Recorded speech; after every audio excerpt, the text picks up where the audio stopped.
आध्यात्मिक प्रवचन के नए वीडियोस देखने के लिए चैनल सब्सक्राइब करें, बेल आइकॉन दबाना ना भूलें।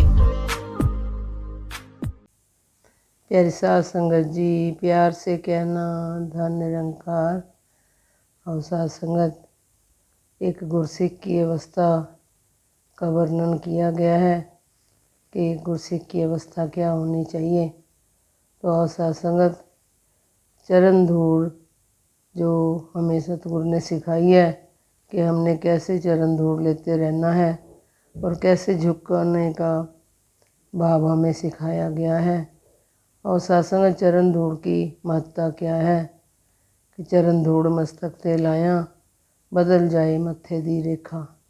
और सत्संग चरण धूल की कितनी महानता बताई गई है कि जब हम चरण धूल लेते हैं तो एक तो हमें झुक कर चरणों की धूल लेनी होती है, और जब हमारा झुकाव आ जाता है तब चरण धूल लेने का फ़ायदा तभी है अगर हम मन से भी झुके हैं। मन से झुककर हमने चरण धूल लेकर माथे पर लगाई है। तो आओ साध संगत, जो इतना घमंड अगर हमारे मन के अंदर हंकार निकल जाएगा तभी हमें चरण धूल लेने का फ़ायदा है, क्योंकि हंकार के साथ फिर हमारे कोई झुकाव का फ़ायदा नहीं है और ना ही हमें चरण धूल का कोई मतलब बनता है। क्योंकि साध संगत, जोबन और जवानी का मान जो बताया गया है कि जब तक इंसान जवानी में होता है, जो अपने आप को बहुत सुंदर भी मानता है कि मैं तो बहुत सुंदर हूँ, बहुत अच्छा जवान हूँ। तो एक लड़की की बात भी बताई गई है कि एक लड़की को बोला गया कि तू अपने मदर इन लॉ के चरणों पर हाथ लेकर उनसे आशीर्वाद क्यों नहीं लेती। तो आगे से उसने जवाब दिया कि इस बुढ़ी के मैं चरणों में हाथ किस लिए लगाऊं, मैं तो इतनी सुंदर हूँ, मैं तो अभी इतनी जवान हूँ, तो इस बुढ़ी के आगे मेरे को झुकने का कोई फ़ायदा नहीं है। और साध संगत, ये अहंकार की बात है कि चरण बुज़ुर्गों से पहले, बुज़ुर्ग जो पहले घरों में सिखाया जाता था कि अपना दुपट्टा बहू उतार कर अपने मदर इन लॉ के चरणों पर लगाकर अपने माथे पर लगाती थी। और सत्संग वो संस्कार किस लिए दिए जाते थे कि बड़ों का आशीर्वाद हम ले सकें। तो सतगुरु ने भी हमें सिखाया कि जब हम चरण धूल लेते हैं तो हमें भी आगे से बहुत आशीर्वादें मिलती हैं। और सत्संग आशीर्वाद लेने के लिए ही बताया गया है कि आपस को जो जाने नीचा से ही समझे सबसे ऊंचा। क्योंकि जितना हम निचाई की ओर जाएंगे, जितना अपने आप को निमाना मानते हुए चले जाएंगे, उतना ही ऊंचा दर्जा माना गया है कि उस गुरसिख का दर्जा ऊंचा ही होता है। और सत्संग मन से जब हम झुकते हैं तभी हमारा दर्जा अपने आप को हमने ऊंचा नहीं मानना कि हमारा तो दर्जा बहुत ऊंचा हो गया है। हमने सतगुरु की निगाह में अपने आप को कैसे पेश करना है। और सत्संग ये तो अंदर की जानता है, अंतर्जामी है।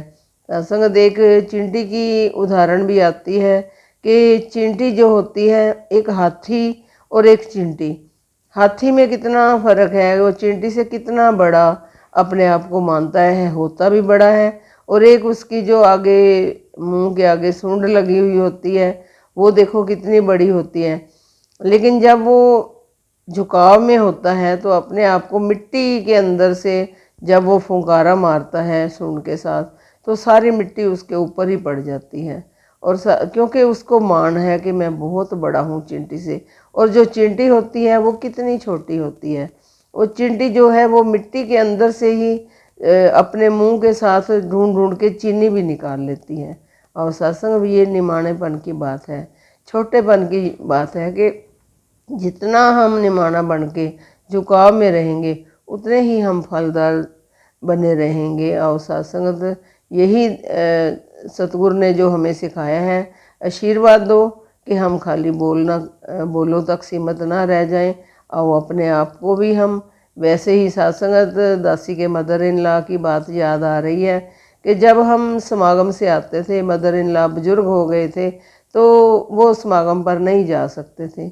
और जैसे ही हमने समागम से आना तो सुबह सुबह चाहे हम 5 बजे पहुंचते थे अपने घर, तो मदर इन लॉ हमें आगे खड़े हुए ही मिलते थे और हमें सबसे पहले कहते थे कि आप यहीं रुको, पहले मेरे को अपने चरणों की धूल दे दो, मैं आपके चरणों की धूल लेकर अपने मस्तक पर लगा लूँ।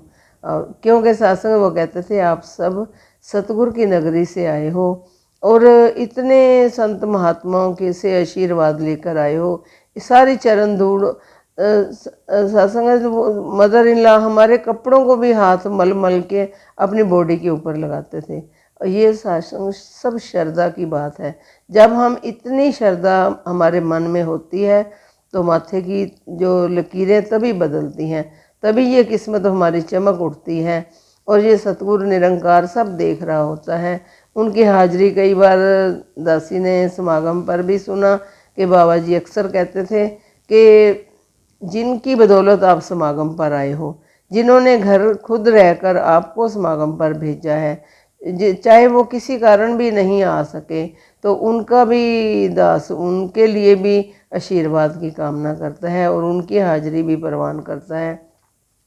तो हृदय गद गद हो उठता था कि सतगुरु को इतना ऊंचा सतगुरु का दर्जा होता है, फिर भी वो अपने आप को कितना निमाना समझते हुए मन से कैसे अपने गुरसिखों को आशीर्वाद देते हैं।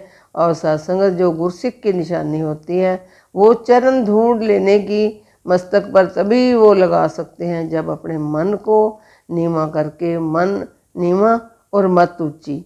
और सत्संग हमारे को भी बाबा जी ने जो सिखाया है, आशीर्वाद दो कि ये हम अपने कर्म रूप में ढालते हुए अपने जीवन का निर्वाह करते चले जाएं। साध संगत जी प्यार से कहना, धन्य निरंकार। आध्यात्मिक प्रवचन के नए वीडियोस देखने के लिए चैनल सब्सक्राइब करें, बेल आइकॉन दबाना ना भूलें।